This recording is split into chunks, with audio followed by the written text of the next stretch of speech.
토론을 뭐 특별하게 하는 것보다도 일단 제가 이렇게 몇 가지 질문을 하고 답을 주시고 하면서 그다음에 방청교육에 계신 분의 질문도 하십시오. 받겠습니다. 어떤 분에게 질문합니다라고 하시고 하시면 되겠습니다. 우선 우리 소 변호사님께 말씀을 드리고 싶은 것은 이 개종교육이다. 이렇게 개종교육의 의미는 불교에서 기독교로 뭐 어떤 이런 것이 이제 개종교육이다. 그런데 오늘날 있어지는 지금 쭉 모든 발제자분께서 이 발표하신 내용을 보면은 바로 이 개종교육을 다 누구나가 언급을 하고 있는데 여기서 나오는 이 개종교육에 대한 폐해는 불교에서 기독교, 기독교에서 불교의 개종으로 인해서 빚어진 것이 아니고 같은 종단 안에서 있어지는 일들로 인한 어떤 폐해라는 것을 우리가 읽어볼 수가 있습니다. 이 문제에 대해서는 왜 이러한 현상이 벌어졌다고 생각을 하시는지 한번 좀 여쭤보고 싶습니다. 발제에서도 말씀드렸다시피 기독교 안에서의 그러니까 한국에서 보면 물론 일본에서도 그런 게 자양됐다고 하시는데 같은 기독교 안에서의 어떤 한 교단 또는 다수가 점하는 그 교단이 배타적 우월적인 지위에 있다라는 것을 전제로 해서 아마 이루어지는 것 같습니다. 그래서 각자 소수라 하더라도 각각 교단과 또는 교파를 서로 인정하고 상대성을 인정한다면 교단 내에서의 또는 종단 내에서의 개종교육은 사실상 그냥 교육 자체가 아니라 어쨌든 신앙의 자유 안에서의 어떤 교리 비판 이 정도에 그칠 텐데 그 과정에서의 위법 hành위, 불법 hành위 또는 인권 유린이 자행되도록 그 개종교육으로 이어지는 것은 상대를 인정하지 않는 그런 어떤 종교적인 어떤 교리의 우월성을 가지려는 소위 말해서 지금 한국에서 일어나고 있는 개종교육을 보면 정통과 이단 또는 정통과 사입이라는 그런 대치되는 개념을 가지고 이루어지는 것 같습니다. 그래서 정통이라는 것이 무엇이고 이단이라는 것이 무엇인지가 개념 정립을 어떤 자기들의 어떤 기준에 맞춰서 하다 보니까 그게 어떤 같이 편향적이 되는 것이고 그로 인해서 이런 충돌이 일어나는 것이고 그것이 성도들 간에 또는 신앙하는 사람들이 그에 대한 정립이 없다 보니까 어느 누가 정통에 속한다는 사람이 어느 교단은 이단이다. 거기에 가면은 뭐 어떻게 된다라는 어떤 가치를 심어주게 되면은 그에 대한 개념 정립이나 지식이 없는 성도의 가족이나 또는 친지 또는 아는 분들은 그에 대한 가치 똑같이 그렇게 가치를 몰아가다 보니 그런 어떤 개종교육이 일어나고 있는 것 같습니다. 그래서 그 과정에 마치 어느 한 교단의 이단으로 분류된 그 교단이 있으면 모든 인생이 끝나는 어떤 그렇게 치부하다 보니까 그 과정에서 그것을 목적을 이루기 위해서 범죄를 양산하는 그런 현상으로 나타나는 것 같습니다. 덧붙여서 제가 잠깐 네네. 다른 게 아니고 이제 용어의 문제 지금 질문하셨는데요. 제가 일천한 저의 지식으로 보자면 종교학에서 개종은 정말 진짜 종교가 다른 종교, 타종교로의 이전을 의미하는 거고, 뭐 불교에서 회심이라든가 회개라든가 뭐 이런 같은 종교 안에서는 정당한 이런 명칭이 없습니다, 사실. 그러니까 통일교의 경우는 기독교가 아니니까 누가 뭐래도 이렇게 개종이라고 할 수 있지만 지금의 경우는 이 강제 개종 교육이 왜 이렇게 명칭이 지어졌는지 좀 불분명한, 그러니까 같은 종교 안에서의 변화는 이제 뭐 흔히 이제 회심이라고 그러는데요. 그런 것들을 어떻게 좀 잘 정리하셔야 될 것 같고, 이게 어디서 붙여졌는지 제가 모르겠어요. 또 하나 잠깐 덧붙이려면, 아까 사장님도 말씀하셨는데, 교육자가 들어가니까 굉장히 좋은 의미가 자꾸 얘기가 돼요. 그러니까 앞에 반드시 강제를 쓰던가, 또 저는 제 경우라면 강제 개종 세뇌 교육이라든가 이렇게 해야 이게 확실히 드러나지, 이게 개종 교육 해놓으면 이거 뭐 하등에 묻은 이 가치지향적이 아닙니다. 그래서 우리 이 통일교에서는 강제 개종을 위한 납치 강금 이렇게 쓰고 있거든요. 그리고 거기서 교육자를 이렇게 헌정할 필요는 전혀 없을 것 같아서 이게 어디서 이 한국에서 나온 말인지 누가 좀 얘기를 해주셨으면 고맙겠습니다. 질문에 답을 덧붙여서 말씀하세요. 예, 잠깐 덧붙이고 싶은 게 지금 말씀하시는 것처럼 사실 개종이라는 말은 여기에 어울리지 않는 말이거든요. 예, 그래서 이거는 교육이란 말도 물론 어울리지 않고요. 그래서 이제 이거는 아까 말씀하신 것처럼 뭐 강금 세뇌 활동이라든지 뭐 이렇게 다른 걸로 붙여야 될 것 같아요. 예, 강제 개종 교육이라고 할 때는 그거는 상당히 좀 긍정적인 그런 의미를 갖거든요. 그러니까 나쁜 거였는데 뭔가 좋게 하는 것 같은 그런 의미가 있잖아요. 그래서 그거는 좀 바뀌어야 될 것 같아요. 네, 이 개종이라고 하는 것은 지금 제가 사회자로서 잠깐 말씀을 드리고 싶은 것은 지금 소 변호사님께서도 아까 처음에 언급이 된 것 같은데 칼빈 사상이라고 하나요? 어떤 칼빈이즘. 그 당시에 이제 마녀사냥, 이제 자기 교리와 다른 교리는 다 이단 취급하고 다 이제 자기 교리를 따르지 않으면은 다 죽이고 하는 어떤 그러한 사건이 있었죠, 중세. 한 500년 전에. 그러한 그 전례를 오늘날 이 한국 기독교에서 어떤 답습하는 데서 오는 어떤 그런 폐해가 아닌가 이렇게 생각을 하면서 한 번 더 제가 저도 보태어서 한번 질문을 더 드리고 싶은 것은 오늘날 지금 다종교 다문화 사회에서 많은 종교가 있습니다, 우리나라에. 그러나 다른 종교는 물론 이제 그렇게 이렇게 다른 뭐 교단이라 그러나요? 그 종교 내에서 어떤 교파라 그러나요? 그런 것이 그렇게 많지는 않습니다만은 다르다 하더라도 그렇게 무슨 미워하고 시기하고 어떤 그런 경우는 잘 볼 수가 없죠.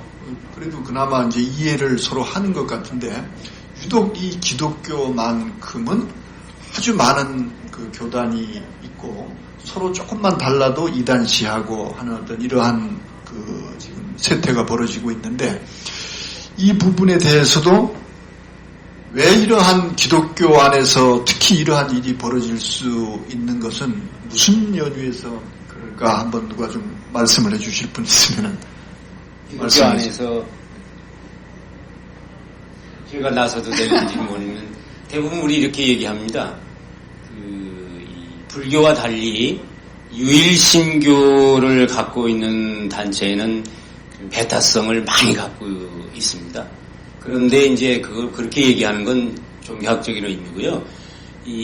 지금 제가 이제 우리 한국 기독교, 특히 그 중에서도 한국 개신교의 문제점은 한국 개신교가 여러분 개신교사를 살펴보면 우리나라에 들어온 것은 미국의 펀더멘털리즘이라고 하는 근본주의자들이 들어왔습니다. 들어올 때 언더우드나 벤셀라가 다 그런 사람들이거든요. 그러니까 그런 분들이 근본주의라는 건 여러분 아시죠? 근본주의가 표방하는 것은 전체 문자주의자고요. 그렇기 때문에 그 철저한 베타 의식 속에서 또는 베타성을 갖고 온 종교가 돼서 사실 전 세계 개신교 WCC에 봐도 이렇게 극악무도한 개신교는 없거든요. 그러니까 그러나 어느 사회든지 어느 종교든지 다 근본주의자들이 있습니다. 오늘날 이슬람 근본주의자가 문제가 되듯이. 그러니까 그런 것들이 있어서 그런데 특히 유난히 우리의 전례 문제 때문에 더 심해졌고요. 그것으로 장사가 됐어요. 쉽게 말해서 개신교가 아주 장사가 됐습니다. 여러분 잘 알다시피. 그러니까 그 장사가 되니까 그것 이외에는 용인하지 않는 이런 배타성을 갖고 있고, 물론 이런 것도 이 사회적인 문제와 밀접한 관계가 있습니다. 사실은 이제 거기까지는 논하는 데가 아니니까 저 생각으로는 여기까지 말씀을 올려서 대답이 됐는지 모르겠습니다만 하여튼 그렇게 생각하고 있습니다. 제가 한 말씀 드리면 이런 뭐 개종교육이든 아니면 강제 신앙의 자유를 침해하는 범죄 행위든 그 발생 원인은 뭐 저는 이제 법률가니까 법적으로 보자면 어떤 입법의 미비에서 오지 않았나 그런 생각이 듭니다. 만일 신앙의 자유를 헌법에서 선언했다면 그 헌법을 구체하는 하부 법률이나 또는 대통령령이나 그 시행 세칙이나 이런 부분에서 좀 완벽하게 신앙의 자유를 구현할 수 있도록 해줬다면 과연 이런 개종교육이나 또는 강제 이런 그 신앙의 자유를 침해하는 불법적인 게 일어날 수 있었을까 이런 생각을 해보게 되는데요. 예를 들면 이런 겁니다. 개종교육을 해서 어떤 한 교단에서 어느 한 교단을 이단으로 결의한다. 물론 자기들 종교 비판의 자유가 가능하죠. 가능하지만 그에 따라서 내가 이단에 속한 그에서 신앙을 하든 아니면 자기들이 말하는 거기에서 신앙하든 그 부분에 대해서는 서로 비판할 수는 있지만 그 과정에 이끌어가는 과정에서의 내가 원치 않는데 뭐 그렇게 접촉해서 강제적으로 교육이 일어나게 할 수 있다는 그런 어떤 발생의 소지가 있는 부분을 근본적으로 차단하기 위한 민사적인 또는 형사적인 입법이 있었더라면 그 부분은 아마 충분히 차단되지 않을까. 현실적으로도 현재에서도 그런 어떤 그 형법의 규정이 되게 되면 경찰관 직무집행법에도 그런 부분들이 세부적으로 또 규정이 될 것이고 또 공무원들도 그런 부분에 대해서 세부적으로 공직자 윤리나 또는 그런 그 공무 수행 과정에서 어떤 기준이 되기 때문에 이러한 것들은 철저히 차단되지 않을까 그렇게 한번 생각합니다. 다만 좀 환영할 일은 법원에서 좀 적극적으로 진보적으로 요즘 판결을 하고 있다는 것에 조금 환영할 일이고요. 그 전에는 아예 이런 것은 종교의 자유 범위 내에 있다라고 판례의 태도를 보면은 아예 그 부분은 그 범죄나 또는 어떤 신앙의 자유를 침해한 것으로 보지도 않았어요. 그러나 최근 들어서 이런 부분이 사회적으로 많이 확산이 되고 이슈가 되다 보니까 법원에서도 그런 그 개종교육 과정에서 일어나는 부분은 신앙의 자유를 침해하는 것으로 보고 또 엄격히 형법의 잣대를 들이대서 처벌해야 하고 있고 또한 그런 행위를 자행한 목사들에 대해서도 어떤 비판 또는 심지어 개인적인 명예를 훼손하는 부분이 있다 하더라도 그런 부분은 공익적인 차원에서 이루어진 것으로 봐서 위법성을 조각시키는 그런 법원의 판례들이 지금 나오고 있습니다. 이상입니다. 네. 자, 우리 정신건강의학과 과장님, 이소희 과장님에게도 제가 한번 여쭤보고 싶은데요. 지금 교육이란 미명하에 지금 벌어지고 있는 이 강제 개정 교육은 하나의 범죄다. 그래서 이 피해자가 지금 갈수록 늘어나고 있는 추세인 것 같은데요. 지금 어떻게 통계적으로 지금 어떻습니까? 이 개정 교육으로 인해서 나타나고 있는 하나의 어떤 이런 징세라 있나요? 사실 이런 강제 개종 교육 자체의 실태 조사가 먼저 이루어져야 되지 않겠나 하는 것이 제 개인적인 생각입니다. 과연 이것이 한 번씩 보도되는 그냥 산발적인 일부 종교인의 범죄 행위인지 아니면 실질적으로 빈번히 만연되어 있는데 그것이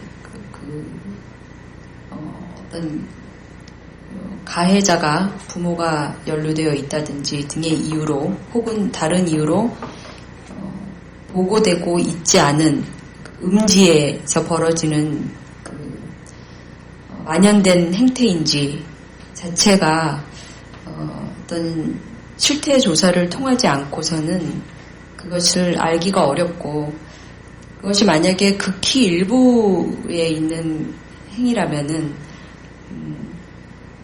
아까 성함이 생각이 안 나는데 과연 국가가 해야 되는 것이 무엇이냐라는 어떤 근본적인 물음을 던지셨는데 그분이 말씀하시는 부분이 그런 부분인 것 같고요. 제가 잘 이해했는지 모르겠지만 만약에 이것이 좀 만연되어 있고 가려져 있어서 보이지 않는 그런 실태라면은 보다 더 근본적인 예방을 위한 대책이 강구되어야 되지 않겠나 하는 것이 제 생각입니다. 아는 것이 많지 않아서 제한적인 답변밖에는. 네, 충분히 이해가 됐습니다. 이게 하나의 이제 이 강제 개정 교육 또는 강제 개정 교육으로 인해서 나타나는 어떤 이런 하나의 어떤 정신 질환 이런 것이 하나의 일시적이고 부분적인 것으로 끝낼 것이 아니고 이런 것이 이제 하나의 이제 드러나고 오픈돼서 하나의 어떤 또 제도 속으로 들어와서 해결점을 찾아가고 또 병도 또 고칠 수 있고 하는 어떤 그러한 시스템이 필요하지 않겠느냐라는 말씀으로 답을 주신 것 같습니다. 자, 그러면 우리 그 앞에 계신 분들 중에서 혹시 이런 거 좀 질문하고 싶다 하신 분 누구에게 질문하신다 하고 하시고 해주십시오. 네, 저는 천재고 편집장 송태북입니다. 일단 이소일 과장님께 듣고 싶습니다. 그 질문에 앞서 아까 그 패널들께서 질문하신 거 잠깐 한 가지만 답을 드리면 강제 개종 교육이라는 말 중에 개종 교육은 개종 교육 전문 목사들이 자기들이 그렇게 만들어낸 말입니다.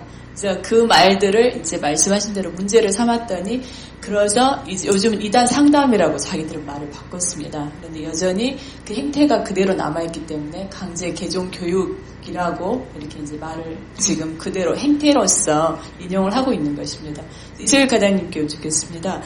지금 작년에 이 자리에서 한 피해자가 나와서 자신의 피해사를 실제 발표를 했었습니다. 그래서 굉장히 극심한 불안 장애에 여전히 어떤 증설들을 보였었는데요. 불행히도 이 피해를 당한 분들이 그 불안 장애가 있음에도 사실 또 아까 말씀하신 그 외상후 스트레스 장애가 있지만 정신과 가는 걸 굉장히 좀 두려워하는 것 같습니다. 그래서 실제 이분들이 병원을 방문해서 정신과 상담을 받게 되면 어떤 과정을 통해서 어떤 진단이 내려지고 또 어떤 그 진단 과정이 혹시 너무 복잡하거나 뭐 이런 건 아닌지 혹시 그런 내용을 좀 알고 싶고 또한 그 진단이 또 소연혜 사장님과 좀 연결이 됩니다. 그런 진단서가 첨부가 된다면 향후에 어떤 피해자 인권 증진에 도움이 될지 이런 두 가지 부분을 여쭙겠습니다.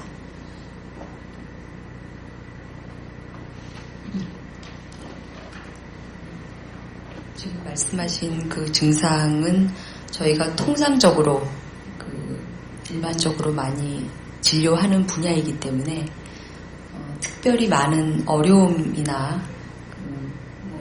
굉장히 힘든 검사를 요하지는 않습니다.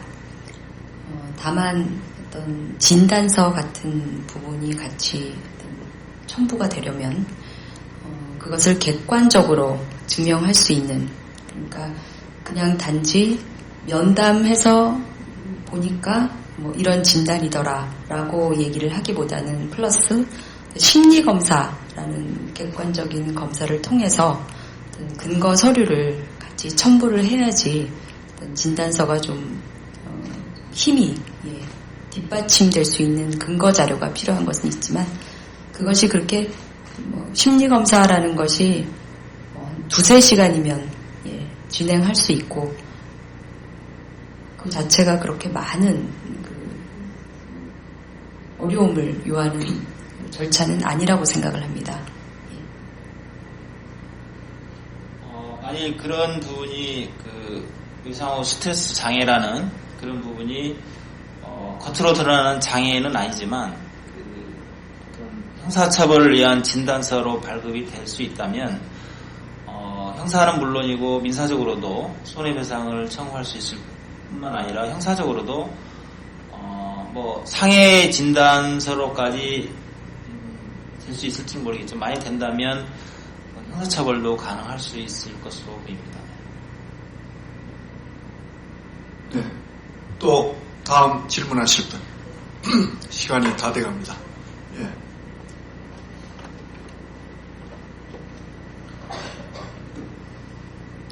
네, 저는 이영실인데요. 김완송 공동대표님과 김항재 교수님께 여쭤보고 싶습니다. 아까 사모 국장님이 참과 거짓의 기준이 없다, 참과 거짓으로 나눌 수 없다 이렇게 얘기를 하셨는데 기준이 있으면 저는 참과 거짓을 나눌 수 있다고 생각을 합니다. 그게 뭐냐면 종교의 자유라는데 종교의 자유를 보장했는데 또 불구하고 참으로 거짓으로 나눌 수 없다는 것은 종교의 자유가 없으면 거짓이고 종교의 자유가 있다는 건 참이라고 생각을 하거든요. 근데 이런 것들이 국가적인 정책이 필요하다라고 말씀하신 부분에서 종교 교육에 대해서 말씀을 해주셨어요. 근데 사실상 그 종교 교육에 있어서 어떻게 실행돼야 되는지, 그 여부는 어디서부터 시작돼야 되는지 그게 궁금하고요. 그리고 김항재 교수님께서는 이런 그 강제 개종 교육이라던가 이렇게 종교 인권에 대해서 실질적으로 이 국가에서 정책이 필요하다면 그것을 위해서 노력하고 계시는 게 뭔지 그것을 좀 묻고 싶습니다. 제가요? 네. 감사합니다. 자, 먼저 우리 임 대표님께서 간단하게 답을 주시고, 그 다음에 또 김 교수님께서 간단하게 답을 주시고. 저는 그 종교교육이라고 하는 교육이 예를 들면 뭐 A라는 종교는 이거고 B는 이렇다 이렇게 한다고 하는 의미보다는 종교가 갖고 있는 보편적인 가치가 있습니다. 그 가치를 유치원 때부터 어릴 때부터 교육에 적용을 시켜서 하고 그 다음에 이게 시민교육이죠. 민주시민교육을 하는 게 곧 종교교육이에요. 그래서 이제 보면 제가 미국을 한 20년 전에 가서 보고 매우 감격했던 것이 하나 있었어요. 공립학교를 가서 이제 참관을 했는데 그때가 뭐냐면 그 이슬람 문화 알기 뭐 이런 시간이더라고요. 그래서 그 학교에서 한 달 동안은 이슬람에 대한 걸 다 공부하는 거예요. 그러니까 그 문화에 대해서. 그리고 이제 아이들도 뭐 이슬람 복장도 입고 뭐 이슬람 음식도 해 먹고 이슬람인들의 어떤 종교 행위 이런 것도 같이 해보고 다 그렇게 하는 거예요. 그래서 놀래가지고 왜 이렇게 하느냐 그랬더니 자기들의 교육 철학이다. 그래서 아이들로 하여금 모든 그 다문화와 다종교를 다 이해하고 다른 사람과 나를 다른 사람이 아니고 우리가 함께 같은 인간이고 같은 것을 추구한다고 하는 걸 알게 하기 위해서 교육을 그런 프로그램을 짜서 하는 거래요. 그래가지고 이제 한 달은 뭐 이슬람 하면 뭐 한 달은 뭐 기독교하고 뭐 한 달은 뭐 불교, 한 달은 뭐 힌두교 이런 식으로 쭉 돌아가면서 해준다고 그렇게 해서 제가 깜짝 놀랐어요. 근데 우리나라에서는 뭐 그런 거 생각도 못 하잖아요. 하다못해 기독교 학교에서는 뭐 예배 안 보면 뭐 애들을 다 정말 패고 막 그러잖아요. 예. 그 보기 싫어서 막 도망가는 애를 잡아다 막 벌 주고 이러는 판인데 미국에서는 그렇게 하고 있었어요. 그걸 보고 매우 놀랬고 그래서 이게 민주 시민 교육을 이렇게 시키는 거구나. 그런 생각을 제가 했고 우리나라도 교육 체계에서부터 나만 아는 것이 아니라 내 이웃을 잘 알게 그런 교육을 시켜야 된다. 그렇게 생각을 하고 있습니다. 네, 감사합니다. 자, 우리 김 교수님 마지막으로. 짧게 해드려야 되는데요. 제가 대단한 노력한 건 없고요. 어떻게 그렇게 양심에 찔리는 말을 탁 던지는지 감사합니다. 다른 게 아니고 이건 웃자고 하는 얘기고 이 법을 만들어야 되겠다. 이런 건 이게 그렇게 어떤 단체가 쉽사리 나서서 제안한다고 되는 건 아닙니다. 왜냐하면 성희롱법 또는 성차별 금지법 같은 것이 될 때는 이 점을 기억하시는 여기 전문가가 계십니다만은 엄청난 여성운동이 전개된 다음에 다시 말하면 여론 형성이 되고 국민이 다 인식한 가운데 이거 안 되겠다. 그럴 때 정치인들이 나서서 할 수 있는 거거든요. 그 힘이 없으면 절대 안 됩니다. 그래서 여론 형성이 굉장히 중요하고요. 이런 포럼도 굉장히 중요한데 저는 이제 이 일본 통일교회 요청을 받아서 세계 신종교학회에 가서 한 섹션을 만들어서 세계 종교학자들로 하여금 이런 강제 납치에 관한 인권 문제를 다루는데 많이 참석을 해봤습니다. 그래서 했고요. 이 질문에 관계없이 하나 제안을 말씀을 올리면은 지금 한국 개신교가 위기에 처해 있는 것 하나 있습니다. 여러분 아실까 하여간 근데 뭐냐면 올해 들어서 처음으로 한국 대형 개신교회가 예산을 30% 삭감했습니다. 이제까지 해본 적이 없어요. 다 확장 예산을 했어요. 이건 뭘 의미하냐면 개신교로 전도 안 된다는 거거든요, 지금. 그러니까 훨씬 더 공격성을 띌 거라는 것을 여러분이 짐작하셔야 돼요. 그래서 뭐냐면은 옛날에 80년대 개종선교회가 있었습니다. 그건 뭐냐면 불교 스님들을 개종하는 거였었어요. 근데 이제 그게 안 먹혀서 이건 다 사라졌고 지금은 이런 강제 개종교육 이런 것이 나타나서 반인권적인 작태가 벌어지는데 이제 예산이 축소되니까 한 사람이라도 뺏길 수 없지 않습니까? 그러니까 각오하시고 빨리 여론을 형성하셔서 잘 대처를 하시기 바라면서 마치겠습니다. 네, 감사합니다. 자, 오늘날의 이 종교 문제, 개종 교육 문제, 이 문제는 우리가 심각하게 짚고 넘어가야 할 사안인 것만은 틀림이 없는 것 같습니다. 2000년 전에 잠깐 예를 간단하게 한번 들어보면은 그 당시에도 지금 기독교가 이 문제가 되다 보니까 그 당시에 기독교를 한번 우리가 언급해 보지 않을 수가 없는 것은 그 당시에도 예수께서 오셨을 때 종교 세 개가 있었습니다. 바로 이제 서기관과 바리새인 또는 사두개파 해갖고 그 종교가 있었는데 그 당시에 산에 들인 공회라는 그 공회가 있었죠. 그것이 마치 오늘날 말하면은 이제 한기총과 같은 어떤 그러한 그 종교 권력을 가진 그런 하나의 어떤 기관의 성격을 가지고 있었는데 예수께서 오셔가지고 어떻게 무슨 일을 했습니까? 이제 영생이 있다 뭐 이런 얘기를 하면서 기적과 어떤 이적을 베풀다 보니까 당시의 유대인들이 다 그 예수님의 복음을 추종하고 따라가게 되죠. 그러니까 하루에도 2,000명, 3,000명씩 예수를 따랐다라는 것이 이제 성경에도 기록되어 있듯이 그 당시의 종교 지도자들은 그것을 눈뜨고는 볼 수가 없는 상황이었습니다. 왜? 오늘날과 우리가 비교해서 이제 바라봐야 할 것은 이 신앙이라는 것이 아까 처음에 제가 언급을 했습니다만 종교라고 하는 근본적인 종교를 이해한 가운데서 우리가 종교 생활을 하는 것이 아니고 종교가 하나의 어떤 명예고 어떤 돈을 벌 수 있는 하나의 어떤 그런 이유이고 하나의 어떤 권력화되고 이 잘못됐게 종교를 오해하다 보니까 빚어진 결과가 종교를 그런 식으로 바라보게 됐다라는 거죠.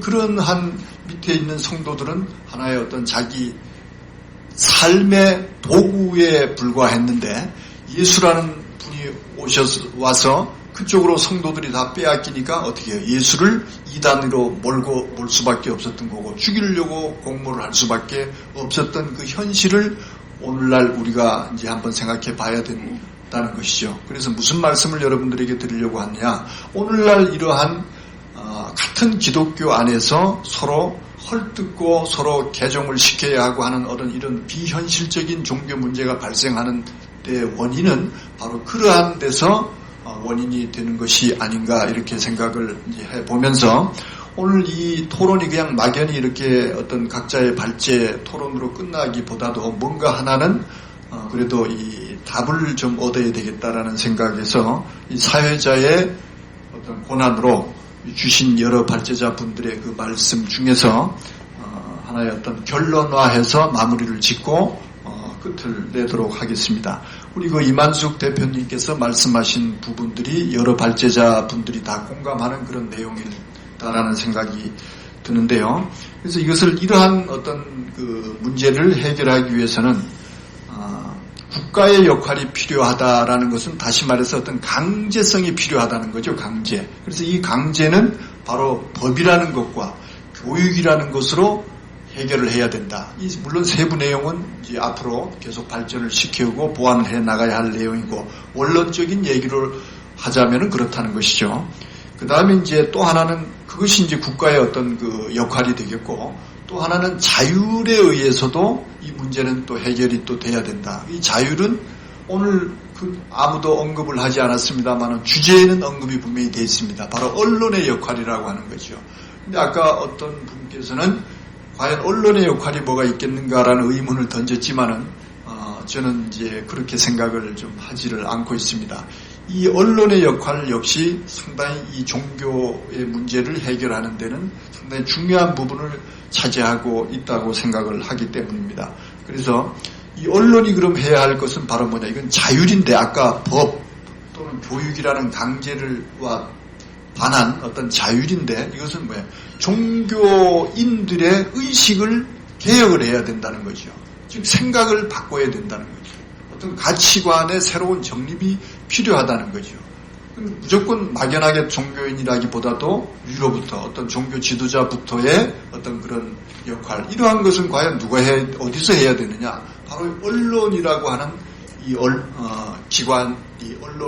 기관이라기보다도 이 언론이 바로 그러한 역할을 해야 된다. 그래서 어떤 지도의 기능, 계몽의 기능, 어떤 이러한 역할을 해줌으로 인해서 법과 자율이 함께 어우러지면서 이 문제를 궁극적으로 해결해 나가야 되지 않겠는가 하는 이런 말씀을 드리면서 오늘 발제해 주신 4분 또 5분 수고 많으셨고요. 감사하고 방청객 여러분 수고 많으셨습니다. 이상으로 오늘 토론을 마치도록 하겠습니다.